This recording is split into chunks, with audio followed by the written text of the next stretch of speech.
Welcome to GAPE Abnum by Legal Cluster. In this program, we share the most important and probable questions or topics for Arunachal Pradesh Judicial Service Grade 3 examination, Prelims 2025. And today we will study 100 GK one-liners which will be based on only Indian polity. I hope these one-liners will help you in your exam. Please keep a note of this and which you can revise before your examination. Our first topic will be on Constitution and Preamble. Now, the first point will be Constitution of India was adopted on 26 November 1949.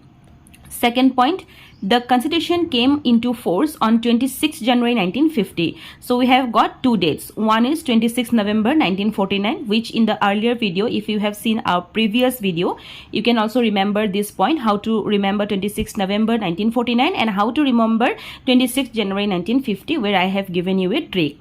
The preamble describes India as a sovereign, socialist, secular, democratic republic. Remember this words: sovereign, socialist, secular, democratic and republic serially. Next one, the preamble was amended once by the 42nd Amendment Act 1976. So the question may arise, how many times the preamble has been amended? So it was amended only once. And when was it amended? In 1976 through the 42nd Amendment Act. Next point, the Indian Constitution is the longest written constitution in the world. The original constitution had 395 articles, 22 parts and 8 schedules. At present, India, it has 448 articles, 25 parts, 12 schedules. The constitution is written in English and Hindi. Sometimes you will find this question that whether it is written in English, Hindi and Sanskrit, or English and Hindi, or only in English. So it will be in English and Hindi. Next point, Dr. B.R. Ambedkar is called the father of Indian Constitution. Sometimes you will get one more question that who is the chairman of drafting committee? Then the answer will be same, Dr. B.R. Ambedkar. Next question, next point, the Constituent Assembly had 389 members originally. Now our second topic will be on fundamental rights. Fundamental rights are in part 3 and it is from article 12 to 35. So if we see that rights begin from article 14 to 32, right? The rights are beginning from article 14 to 32. But the fundamental rights are in part 3 and that part 3 starts from 12 to 35. So if the question asks that fundamental rights will be from which article to where, then it will be directly 12 to 35, not 14 to 32. Next point, they are borrowed from the US Constitution. It is a very important point. They are borrowed from US Constitution.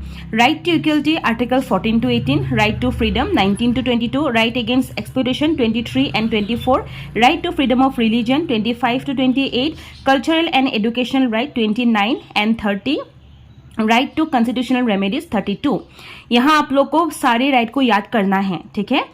Doctor B R Ambedkar call 32 as the heart and soul of the constitution. ये question आ सकते हैं कि heart and soul of the constitution कौन से article को कहा गया है, तो वो होगा आर्टिकल 32 और किसने कहा गया है, वो होगा doctor B R Ambedkar. Then right to property, article 31 was removed as fundamental right in the 44th amendment act 1978. तो क्या हुआ था, 44th amendment act 1978 ने जो हमारे राइट टू प्रॉपर्टी थे अंडर आर्टिकल 31 उसको लेके गए थे फंडामेंटल राइट से कहाँ तक, लीगल राइट तक. अभी ये हमारे फंडामेंटल राइट नहीं है, इसलिए ये क्वेश्चन आपको याद रखना है, ये पॉइंट्स आपको याद रखने हैं. Next point will be on the directive principles of state policy and here we begin. DPSP or Directive Principle of State Policy are in part 4 article 36 to 51. They are borrowed from Irish Constitution. ये आ सकते हैं जैसे कि हम लोग को मिला कि फंडामेंटल राइट कहाँ से बोरो करते हैं, DPSP कहाँ से बोरो करते हैं. तो ये जो DPSP है इसको आयरिश कॉन्स्टिट्यूशन से बोरो किया गया था. DPSP are non-justiciable in nature. Article 39B and C were the basis of nationalization of banks. Article 40 directs the state to organize panchayat. याद रखिए पंचायत आर्टिकल 40, ठीक है. Article 44 deals with UCC, uniform civil code. कभी कभी यूसीसी का full form भी पूछते हैं, UCC uniform civil code. Article 45 deals with free and compulsory education, later move to fundamental right. ये अभी फंडामेंटल राइट में लिए गए हैं. Then Article 48A deals with the protection of environment. Article 47 directs prohibition of intoxicating drinks, DPSPs aim at establishing a welfare state. कभी आ सकते हैं डीपीएसपी का एम क्या होता है, वेलफेयर स्टेट और इंडिया एज ए स्टेट और एजुकेशनल स्टेट, ऐसे आ सकते हैं, that will be the welfare state.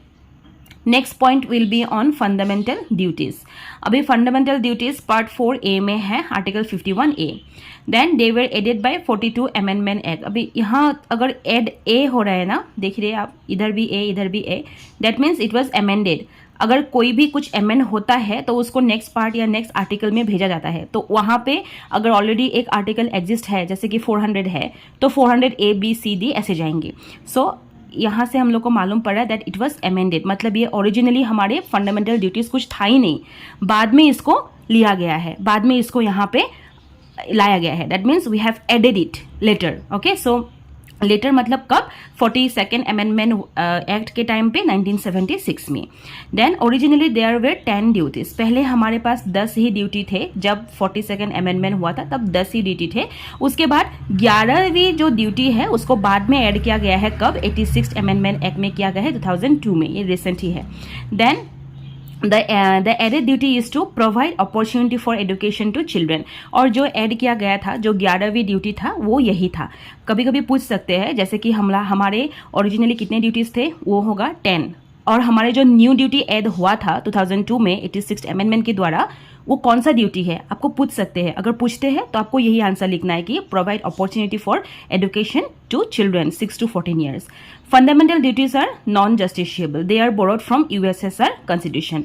अभी यूएसएसआर मतलब सोवियत यूनियन, मतलब Russia. Okay, Russia. Next point, duties are binding on citizen not on the state. कभी आ सकते हैं duties are binding on only citizen, citizen and alien, citizen not on the state, citizen and state both. तब आपका answer क्या होगा, on citizen not on the state. Next point, violation of fundamental duties is not punishable directly, but violation of fundamental rights are punishable directly. Fundamental duties act as moral obligations। यहाँ तक हम लोगों ने 40 points पढ़ लिए। अभी next point हम लोग शुरू करेंगे with the union executive. The topic will be union executive. The union executive consist of president, VP, PM and council of minister. कभी ऐसे क्वेश्चन आ सकते हैं जैसे the union executive consist of, फिर आपको ऑप्शन दिए जाएंगे president, vice president, prime minister, ठीक है। उसके बाद दिए जाएंगे president, parliament, vice president, prime minister, council of minister. तो जो यूनियन एग्जीक्यूटिव है उसमें एक तो बात पार्लियामेंट आएंगे नहीं, उसमें डायरेक्टली आपका जो पोजीशंस है वो पोजीशंस आते हैं, जैसे कि प्रेसिडेंट आगे, फिर वाइस प्रेसिडेंट आगे, फिर पीएम आगे, फिर सीओएम आगे। सीओएम मतलब काउंसिल ऑफ मिनिस्टर्स आगे। इन सभी को मिला के हम लोग यूनियन एग्जीक्यूटिव बोलते हैं। नेक्स्ट आगे, president is the head of the state and prime minister is the head of the government. इसमें आप लोग को कभी ऐसा दिक्कत पड़ सकता है कि हेड ऑफ द गवर्नमेंट किसको बोले जाते हैं, प्रेसिडेंट या प्राइम मिनिस्टर, या पार्लियामेंट को बोले जाते हैं, या काउंसिल ऑफ मिनिस्टर्स को बोले जाते हैं, या prime minister with council of minister बोले जाते हैं। तो उसका आंसर क्या होगा, अगर हेड ऑफ द स्टेट पूछ रहे हैं आपको डायरेक्टली प्रेसिडेंट में क्लिक करना है, और अगर हेड ऑफ द गवर्नमेंट पूछ रहे हैं आपको डायरेक्टली देखना है prime minister. Then the president is elected by electoral college, MPs plus MLAs. ये मैंने शॉर्ट फॉर्म में आप लोग को डाला है ताकि आपको याद रखे। President is elected by an electoral college. That electoral college consists of the members of parliament and the members of legislative assemblies. Next, the president term is 5 years, ये सभी को पता है। मिनिमम एज है 35 years and minimum age for vice president is also 35 years. The president can hold office for maximum 2 terms by convention. The vice president is the ex officio chairman of राज्य सभा। कभी आ सकते हैं ex officio chairman of राज्य सभा कौन है, तो वो डायरेक्टली वाइस प्रेसिडेंट ही होगा। Next, the president can be remove by impeachment under article 61। कभी कभी आर्टिकल्स डायरेक्टली पूछते हैं। देन पार्लियामेंट, अभी हम लोग पढ़ेंगे। Next topic, parliament. The Indian parliament consist of Lok Sabha, Rajya Sabha and president. यहाँ आपको ऐसे भी क्वेश्चंस में ऐसे भी आ सकते हैं कि Lok Sabha, Rajya Sabha, president and council of minister with the prime minister. सभी इंडियन पार्लियामेंट में नहीं गिरते हैं। आपको इंडियन पार्लियामेंट ऐसे याद रखना है, ये सपोज पार्लियामेंट है, ठीक है, ये बीच वाला प्रेसिडेंट और इधर आ गया लोकसभा, इधर आ गया राज्यसभा, बस इतना ही याद रखना है. The Lok Sabha is also called the House of People and the Rajya Sabha is also called the Council of State. Maximum strength of Lok Sabha 552, maximum strength of Rajya Sabha 250. The current strength of Lok Sabha 543, the current strength of Rajya Sabha 245. Lok Sabha members are directly elected by the people. Rajya Sabha members are elected by the state legislative assemblies. The Lok Sabha term 5 years unless dissolved earlier. And now अभी आ रहे हैं judiciary. अब judiciary मतलब first we will study the Supreme Court, then High Court. The Supreme Court of India was established on 26 January 1950. It is the guardian of the Constitution. The Supreme Court consists of one Chief Justice and other judges. Next, maximum sanction strength is 34 judges. अभी यहाँ जो other judges दिया हुआ है Supreme Court में, one Chief Justice plus other judges, ये other judges कितने हो सकते हैं? Maximum 34 हो सकते हैं, including the CJI. CJI को इंक्लूड करके 34 हो सकते हैं. The retirement age of Supreme Court judges 65 years. The retirement age of High Court judges 62 years. The Chief Justice of India is appointed by the President, and the first Chief Justice of India was H.J. Kania. The first women judge of Supreme Court was Justice M. Fatima Bevi. The power of judicial review rests with the Supreme Court and the High Court. कभी आ सकते हैं judicial review का power सिर्फ Supreme Court के पास ही होते हैं क्या? नहीं, वो Supreme Court plus High Court दोनों के पास होते हैं, दोनों के पास वो power रेस्ट किया जाता है. स्टेट गवर्नमेंट आते हैं, देन स्टेट गवर्नमेंट में हम लोग को मिलेंगे first the governor is the constitutional head of the state.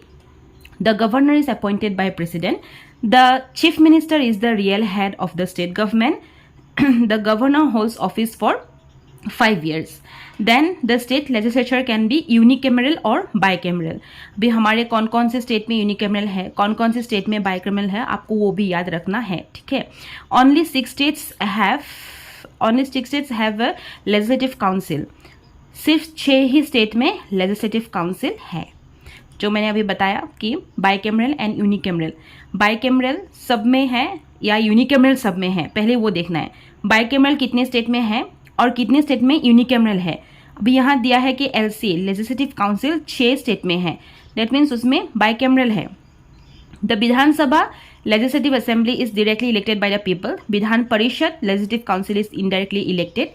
Minimum strength of Vidhan Sabha is 60 and maximum strength of Vidhan Sabha is 500. The procedure of amendment is in Article 368. First Constitutional Amendment 1951. 42nd को mini constitution बोलते हैं. 44th में restore किया गया था fundamental right curtailed during emergency. Then 73rd में establish Panchayati Raj. 74th ने establish urban local bodies. 86 made right to education as a fundamental right.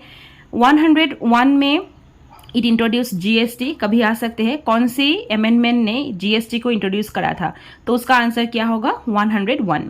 Emergency provision are in part